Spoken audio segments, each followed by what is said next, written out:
اب سورہ احزاب کا بیان ہے۔ قرآن پاک کی ترتیب کے اعتبار سے اس کا نمبر 33 ہے، نزول کے اعتبار سے اس کا نمبر 90 ہے۔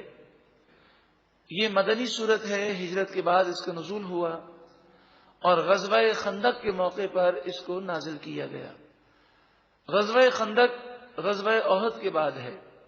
سب سے پہلی جو بڑی جنگ ہوئی ہے وہ غزوہ بدر ہے، اس کے بعد غزوہ احد، اور اس کے بعد غزوہ خندق جسے غزوہ احزاب بھی کہتے ہیں۔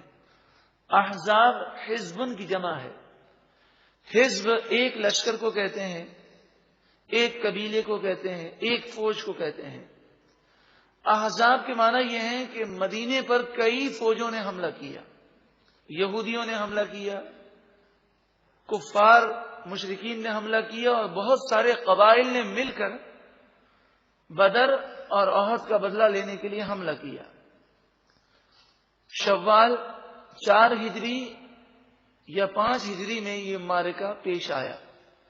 نبی اکرم صلی اللہ علیہ وآلہ وسلم نے یہودیوں کے قبیلے کو، خصوصاً بنی نضیر کو، جب آپ نے مدینے سے ملک بدر کر دیا، ان کی شرارتوں کی وجہ سے انہیں نکال دیا مدینہ شریف کے آس پاس سے، تو یہ لوگ مکہ مکرمہ گئے، اور مکے جا کر انہوں نے کفار سے کہا کہ مسلمان ہمارے بھی دشمن ہیں، تمہارے بھی دشمن ہیں، آؤ مل کر مسلمانوں کو ختم کرتے ہیں۔ تو کافروں نے کہا کہ ہمیں تو لگتا ہے کہ تم مسلمانوں کے جاسوس ہو۔ تو وہ کہنے لگے کیوں؟ کافروں نے کہا اس کی وجہ یہ ہے کہ دیکھو، مسلمان توریت کو مانتے ہیں، مسلمان موسیٰ علیہ السلام کی تعریفیں کرتے ہیں، اور قرآن پاک میں سب سے زیادہ ذکر جو ہے ایک اندازے کے مطابق حضرت موسیٰ علیہ السلام کے قصے کا ہے۔ تو مسلمان بڑی شان کے ساتھ قرآن میں موسیٰ علیہ السلام کا واقعہ بیان کرتے ہیں، بنی اسرائیل کے واقعات بیان کرتے ہیں، توریت پر وہ ایمان رکھتے ہیں، اور ہم تو موسیٰ علیہ السلام کو بھی نہیں مانتے، توریت کو بھی نہیں مانتے، ہم تو ہیں کافر، بت پرست۔ تو تم ہم سے معاہدہ کیوں کرو گے؟ تم تو مسلمانوں کے ساتھ ملے ہوئے ہو اور ہمیں دھوکہ دینے کے لیے یہاں پر آئے ہو۔ تو انہوں نے کہا نہیں، ہم مسلمانوں کے ساتھ نہیں ہیں، مسلمان تو ہمارے دشمن ہیں۔ تو انہوں نے کہا کہ پھر یہ بتاؤ کہ ہم زیادہ ہدایت پر ہیں کہ مسلمان زیادہ ہدایت پر ہیں؟ تو ان یہودیوں نے، جو کہ توریت میں یہ بات موجود ہے کہ بت پرستی جہنم میں لے جانے والا کام ہے، وہ اس کو مانتے تھے، مگر اس کے باوجود مسلمانوں کے بغض میں انہوں نے کہا کہ تم بالکل سیدھے راستے پر ہو۔ تو انہوں نے کہا اچھا، یہ جو ہمارے بت ہیں ان کو ہم سجدہ کرتے ہیں تو انہیں خدا سمجھتے ہیں، یہ سمجھنا کیسا ہے؟ تو سارے یہودی بت کو سجدے میں پڑ گئے، بت کے سامنے سجدہ کرنے لگے، وہ کہنے لگے ہم بھی ان کو سجدہ کرتے ہیں، ان کی تعظیم کرتے ہیں۔ تو یہ ایک سیاست تھی ان کی۔ اس پر قرآن مجید فرقان حمید کی آیات نازل ہوئیں، اور قرآن پاک کے مختلف مقامات پر ان یہودیوں کی مذمت کی گئی۔ اب ان یہودیوں کی ہوا دینے پر ایک فضا بن گئی، اور چاروں طرف سے قبائل وہ جمع ہونے شروع ہوئے، اور انہوں نے جنگ کا فیصلہ کیا، اور سب نے مل کر مدینے پر حملہ کیا۔ اس صورت میں اس واقعے کا بیان ہے۔ بسم اللہ الرحمن الرحیم، اللہ کے نام سے شروع جو بہت زیادہ مہربان نہایت رحم کرنے والا۔ یا ایھا النبی اتق اللہ، اے نبی اسی طرح اللہ سے ڈرتے رہیے۔ ولا تطع الکافرین والمنافقین، اور کبھی بھی کافروں اور منافقوں کی بات نہ مانیں۔ ہمارے لیے نصیحت ہے، تعلیم ہے کہ ہمیں کافروں اور منافقوں کی باتیں نہیں ماننی چاہیے، اور ہر وقت اللہ سے ڈرنا چاہیے۔ نبی تو معصوم ہیں، ان سے یہ گناہ سرزد نہیں ہو سکتا کہ وہ کافروں کی، منافقوں کی بات مانیں۔ وہ تو ہر وقت اللہ سے ڈرنے والے ہیں۔ خود نبی اکرم صلی اللہ علیہ وآلہ وسلم نے ارشاد فرمایا، ساری مخلوق میں سب سے زیادہ اللہ سے ڈرنے والا میں ہوں۔ ان اللہ کان علیما حکیما، بے شک اللہ تعالی علم والا، حکمت والا ہے۔ اللہ کا خوف ہونا یہ سعادت ہے، یہ نعمت ہے، اور جتنی معرفت الہی اور قرب الہی زیادہ حاصل ہوگا، اتنا ہی رب العالمین کہ خوف اس کے دل میں جاگزی ہوگا۔ واتبع، اور آپ پیروی کیجئے، ما یوحا الیک من ربک، آپ کی طرف، آپ کے رب کی طرف سے جو وحی کی جاتی ہے اسی کی پیروی ہمیشہ کرتے رہیں۔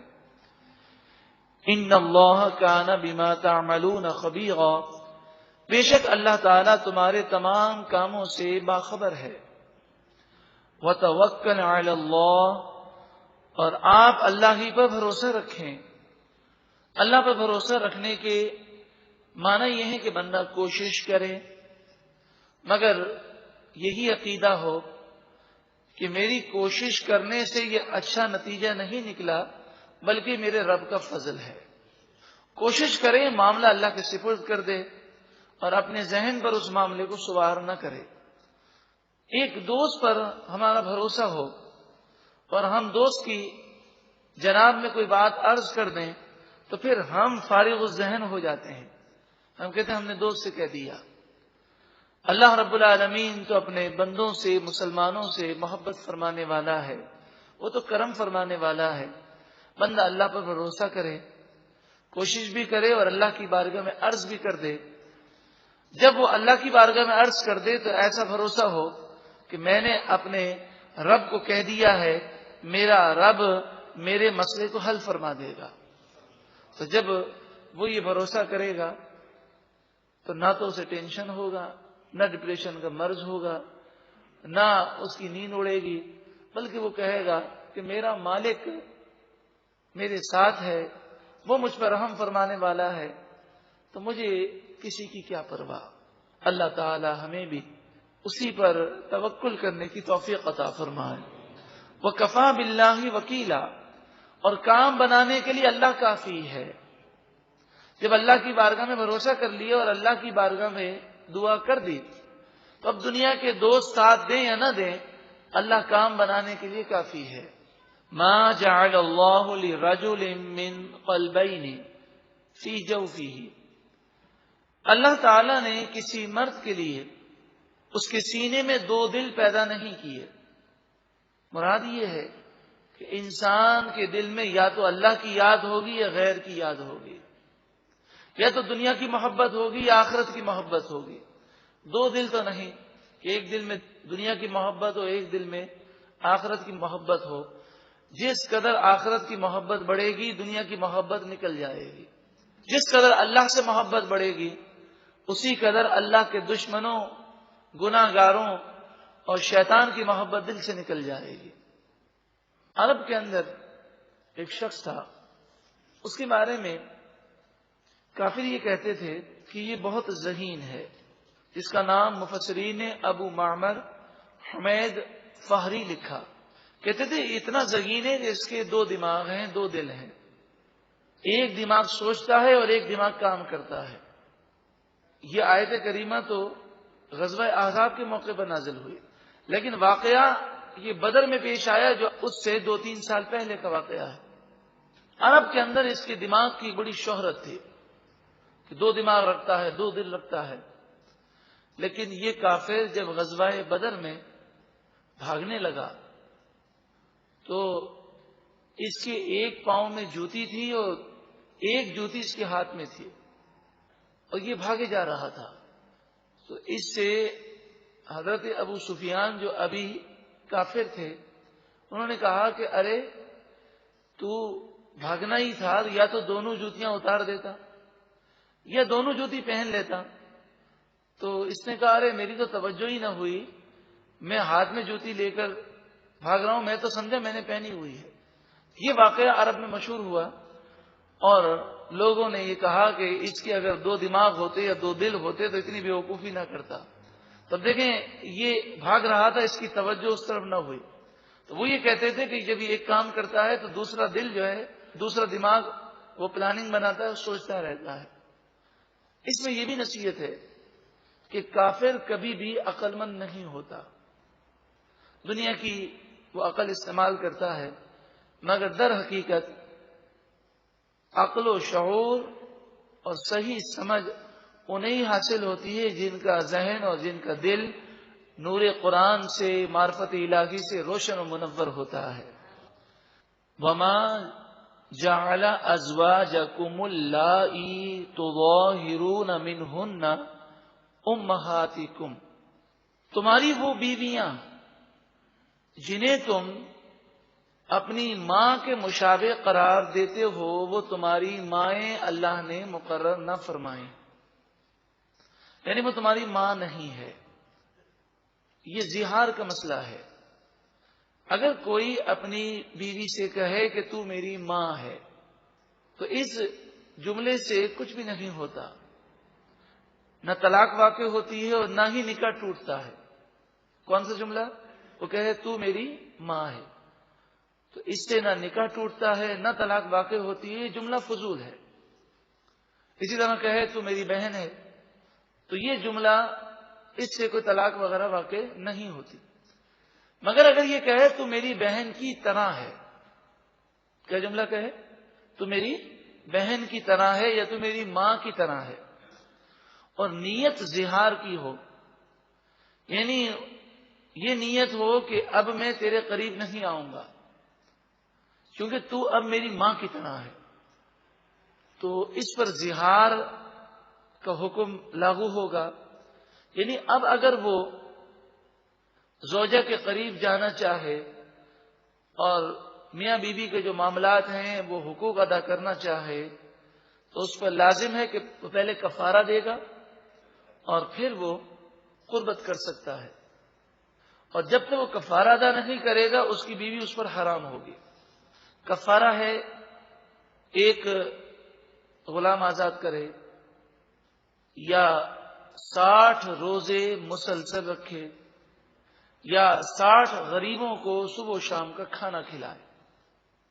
زمانے جاہلیت میں کوئی اس طرح کہتا تو وہ یہ سمجھتے کہ بیوی ہمیشہ کے لیے حرام ہو گئی، تو قرآن مجید فقان حمید نے یہ فرمایا وہ تمہاری سگی ماں نہیں بنے گی، ہاں تم نے ایک جملہ کہہ دیا ہے جس کے لیے اب تمہیں قربت کرنے کے لیے یہ کفارہ ادا کرنا ہوگا، وہ تمہارے ہی نکاح میں نکاح نہیں ٹوٹا، مگر یہ حکم لازم ہے۔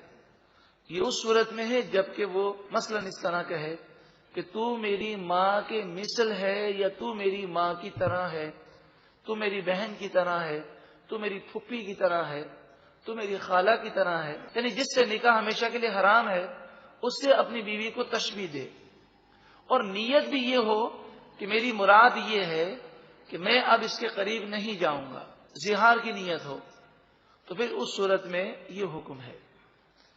وما جعل ادعیاءکم ابناءکم، جو تمہارے منہ بولے بیٹے ہیں وہ حقیقی بیٹے نہیں ہیں، یعنی جنہیں تم اپنا منہ بولا بیٹا بنا دیتے ہو وہ تمہارے بیٹے نہیں بنیں گے۔ شریعت کے احکام اپنی جگہ ہیں، مثلا منہ بولا بیٹا وراثت سے حصہ نہیں پائے گا، منہ بولے بیٹے سے پردے کے احکامات ختم نہیں ہوں گے۔ نامحرم جو عورتیں ہیں چاہے وہ منہ بولی ماں قرار دی جائے پھر بھی منہ بولی ماں سے بھی پردہ کرنا ہوگا۔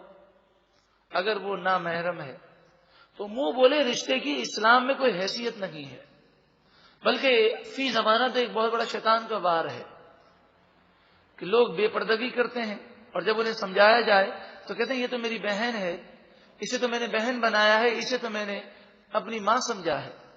تو ہمارے سمجھنے سے کچھ نہیں ہوتا، جو شریعت کا حکم ہے وہ اپنی جگہ ہے۔ ہر مسلمان عورت کو اپنی ماں کی جگہ سمجھنا چاہیے اور بہن کی جگہ سمجھنا چاہیے، وہ مسئلہ اپنی جگہ ہے، مگر ایسا سمجھنے سے پردے کے احکام ختم ہو جاتے ہیں، ایسی کوئی بات نہیں۔ ذالکم قولکم بافواہکم، یہ ایک ایسی فضول بات ہے جو تم اپنے منہ سے نکالتے ہو، اس کی شریعت میں کوئی حیثیت نہیں ہے۔ انما المؤمنون اخوہ، تمام مسلمان مرد و عورت آپس میں بھائی بھائی بہن بہن ہیں، بھائی بہن ہیں، تو یوں تو ہر مسلمان عورت ہماری بہن ہے، لیکن شریعت کے احکام اپنی جگہ ہیں، جو پردے کے احکام ہیں، جو نکاح کے احکام ہیں کہ ان سے نکاح ہو سکتا ہے، ان سے نکاح نہیں ہو سکتا۔ واللہ یقول الحق، اور اللہ تعالی سچی بات فرماتا ہے۔ وَهُوَ يَهْدِي السَّبِيلَ، اور وہ سیدھا راستہ دکھاتا ہے۔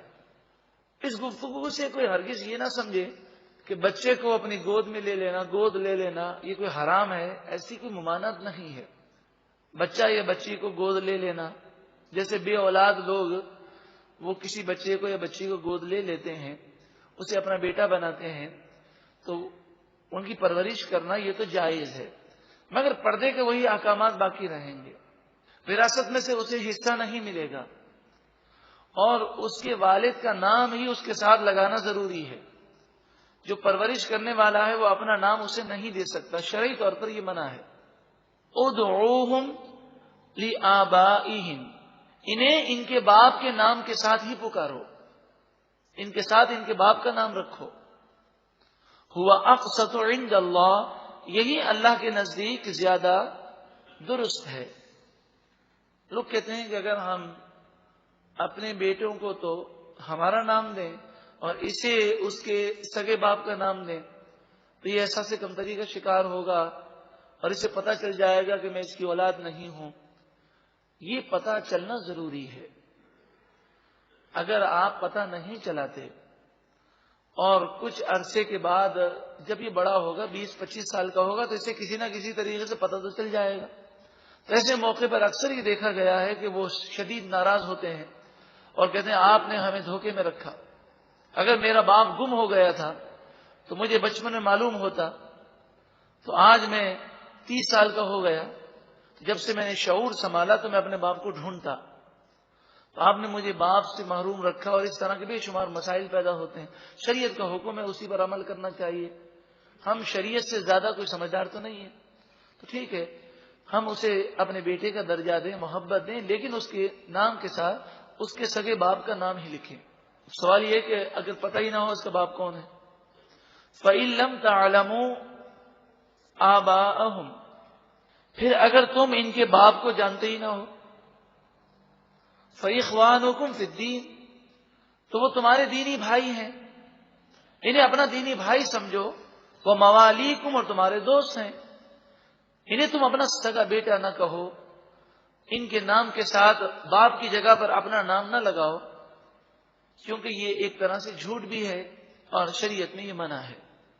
وَلَيْسَ، اور نہیں ہے، عَلَيْكُمْ، تم پر، جُنَاحٌ، کوئی حرج، فِيمَا أَخْطَأْتُمْ بِهِ، جو تم سے خطا ہو گئی، غلطی ہو گئی، وہ معاف ہے، اب آئندہ ایسا نہ کرنا۔ اور یہاں خطا سے مراد یہ ہے کہ بغیر سوچے سمجھے نادانستہ طور پر کوئی غلطی ہو گئی۔ وَلَكِن مَا تَعَمَّدَتْ قُلُوبُكُمْ، ہاں جن گناہوں کا تمہارے دلوں نے ارادہ کیا اور تم نے عزم کے ساتھ گناہ کیے، اس کی پکڑ ضرور ہوگی۔ اللہ تعالی ہمارے دانستہ گناہوں کو بھی معاف فرمائے اور نادانستہ کیے ہوئے گناہوں کو بھی معاف فرمائے۔ وَكَانَ اللَّهُ غَفُورًا رَحِيمًا، اور اللہ بخشنے والا مہربان ہے۔ اب دیکھیں، پہلے یہ حکم آیا کہ جنہیں تم اپنا بیٹا، منہ بولا بیٹا قرار دیتے ہو، وہ تمہارا سگا بیٹا نہیں ہے۔ زمانے جاہلیت کی ایک رسم کو ختم کیا گیا کہ محبت میں وہ کسی کو بیٹا کہہ دیتے تو اسے سگے بیٹے کا درجہ دیتے۔ تو فرمایا محبت میں اگر تم نے کسی کو بیٹا کہہ دیا تو وہ تمہاری محبت کا اظہار ضرور ہے، لیکن تمہارا سگا بیٹا نہیں۔ پھر دوسرا فرمایا کہ تم ان کے نام کے ساتھ اپنا نام مت لگاؤ، بلکہ ان کے سگے والد کا نام ذکر کرو۔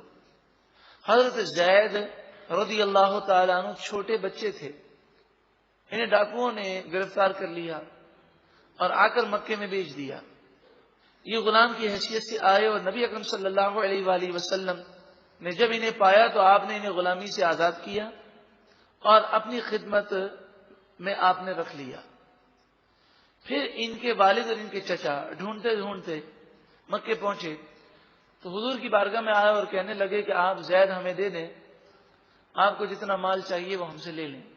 تو آپ نے فرمایا مجھے مال کی تو ضرورت نہیں ہے، آپ اپنے بیٹے کو لے جائیں، اگر یہ جانا چاہے میں اس پر زبردستی نہیں کروں گا۔ تو حضرت زید کو بلایا گیا۔ حضرت زید اس عمر میں تھے جب بچے کو شعور ہوتا ہے، وہ ہر چیز کو سمجھتا ہے، نبی اکرم صلی اللہ علیہ وآلہ وسلم نے فرمایا تمہارے والد تمہیں لینے کے لیے آئے ہیں، مجھ پر تم بوجھ نہیں ہو، میں تمہیں دھکے دے کر نکالوں گا نہیں، اگر تم اپنے والد کے ساتھ جانا چاہتے ہو تو تمہیں اجازت ہے۔ تو زید حضور کے قدموں میں گر گئے اور رونے لگے اور کہنے لگے یا رسول اللہ، میں اپنے والد سے بھی بڑھ کر آپ کو چاہتا ہوں، میں اپنے والد کے ساتھ جانا نہیں چاہتا۔ تو ان کے والد بھی خوش ہو گئے اور کہا کہ اتنا آپ خیال رکھتے ہیں، ہم اب مطمئن ہیں یہ بچہ آپ ہی کے پاس رہے۔ تو حضور نے جب ان کی پرورش فرمائی تو لوگ زید بن محمد کہنے لگے انہیں، یعنی منہ بولا بیٹا قرار دینے لگے۔ تو یہ حکم آیا پہلے تو کہ منہ بولا جو بیٹا ہے، جو حضور نے محبت میں بیٹا بنایا، سگا بیٹا نہیں ہے۔ پھر یہ حکم آیا کہ مسلمانوں تم ایسے لوگوں کو ان کے سگے باپ کے ساتھ یاد کرو، تو پھر زید بن محمد کی جگہ لوگ زید بن حارثہ کہنے لگے۔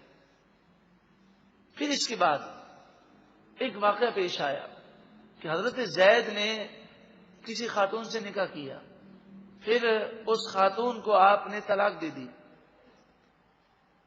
تو اللہ تبارک و تعالی نے نبی اکرم صلی اللہ علیہ وآلہ وسلم کو حکم دیا کہ آپ اس عورت سے نکاح کریں۔ تو زمانے جاہلیت میں یہ رسم تھی کہ منہ بولے بیٹے کی بیوی کو سگی بہو سمجھا جاتا، تو نبی اکرم صلی اللہ علیہ وآلہ وسلم نے اس رسم کو ختم کرنے کے لیے آپ نے نکاح کیا، اور ہمیشہ کے لیے رسم ختم کر دی گئی کہ منہ بولے بیٹے کی بیوی جب وہ نکاح سے باہر ہو گئی، سگی بہو کی حیثیت نہیں رکھتی، اس سے نکاح ہو سکتا ہے۔ النبی اولا بالمؤمنین من انفسہم، نبی مومنوں کی جانوں سے زیادہ مومنوں کے قریب ہے، مقام و مرتبے میں بھی، محبت و الفت میں بھی، کہ ماں اور باپ کیا پیار کریں گے، حضور کا پیار تو ماں باپ سے بڑھ کر ہے۔ اس کے علاوہ حضور صلی اللہ علیہ وآلہ وسلم اولا بالمؤمنین، اولا مقام کے اعتبار سے بھی ہوتا ہے اور جگہ کے اعتبار سے بھی ہے۔ حضور مومنوں کی جانوں کے قریب ہیں، لیکن یہاں فرمائیں جانوں سے بھی زیادہ قریب ہیں۔ ہماری جان ہم سے کتنی قریب ہے وہ ہم بتا نہیں سکتے، جان ہمارے جسم سے جدا نہیں، حضور صلی اللہ علیہ وآلہ وسلم جان سے بھی زیادہ قریب ہیں۔ تو ہمارے جسم کو ہم جتنا جانتے ہیں، ہمارے اعمال کو حضور اس سے زیادہ جانتے ہیں۔ وَأَزْوَاجُهُ أُمَّهَاتُهُمْ، اور نبی کی زوجہ ازواج مطہرات مومنوں کی مائیں ہیں۔ یہ بات کس نے کہی؟ قرآن نے۔ اب ماں کے بارے میں کوئی بری بات کہے تو کیا وہ قرآن کا ماننے والا ہو سکتا ہے؟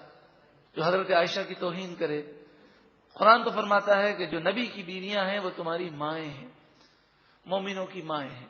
دوسری بات، آپ بتائیے کہ جب مومنوں کی ماں ہیں ازواج مطہرات، تو ماں کے بارے میں کوئی برا خیال ذہن میں آ ہی نہیں سکتا، لیکن پھر بھی مومنوں کو پردے کا حکم ہے کہ وہ ازواج مطہرات سے پردہ کریں، اور ازواج مطہرات صحابہ کرام سے پردہ کریں۔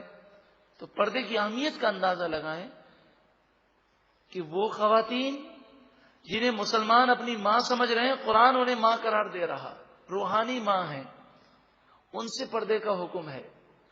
اور وہ خواتین کہ جو اس قدر پاکیزہ ہیں کہ شیطان ان کے قریب نہیں آ سکتا، حضور کے فیض کی وجہ سے انہیں بھی پردے کا حکم ہے۔ تو پھر اس زمانے کی عورتوں کو تو کہ جو ہر وقت خطرات میں گھری ہوئی ہیں، ان پر تو زیادہ پردے کی تاکید ہونی چاہیے۔ وَأُولُو الْأَرْحَامِ بَعْضُهُمْ أَوْلَىٰ بِبَعْضٍ فِي كِتَابِ اللَّهِ، اور قریبی رشتہ دار بعض سے قریب ہیں اللہ کی کتاب میں، من المؤمنین والمہاجرین، مومنوں کے مقابلے میں اور مہاجرین کے مقابلے میں، یعنی وراثت انہیں ہی ملے گی جس کا حصہ اللہ نے مقرر کیا۔ الا ان تفعلوا الى اولیائکم معروفا، مگر تم اپنے دوستوں کو کچھ دینا چاہو، کوئی تحفہ، تو وہ تمہارے لیے جائز ہے۔ وراثت سے تو حصہ نہیں ملے گا، مگر زندگی کے اندر اگر کوئی اپنی حیاتی میں کسی کو تحفہ دینا چاہے تو اس کی اجازت ہے، یا زندگی میں اپنے دوست کے لیے اگر وصیت کر جائے تو کل مال میں سے تہائی مال پر وہ جائز وصیت جاری ہوگی۔ کان ذالک فی الکتاب مسطورا، یہ باتیں لوح محفوظ میں لکھی ہوئی ہیں۔ وَإِذْ أَخَذْنَا مِنَ النَّبِيِّينَ مِيثَاقَهُمْ، اور یاد کرو جب ہم نے تمام نبیوں سے پختہ وعدہ لیا، وَمِن کا، اور آپ سے بھی پختہ وعدہ لیا، وَمِن نوح وَإِبْرَاهِيمَ وَمُوسَى وَعِيسَى ابْنِ مَرْيَمَ، حضرت نوح علیہ السلام، حضرت ابراہیم، حضرت موسیٰ، حضرت عیسیٰ ابن مریم سے بھی پختہ وعدہ لیا۔ وَأَخَذْنَا مِنْهُمْ مِيثَاقًا غَلِيظًا، اور ہم نے ان تمام نبیوں سے بہت پختہ وعدہ لیا، اور وہ وعدہ یہ ہے کہ تمام نبی معصوم ہیں، اور اس پختہ وعدے کا جو عالم ارواح میں لیا گیا اس کا یہ اثر ہے کہ کوئی نبی گناہ کر ہی نہیں سکتے۔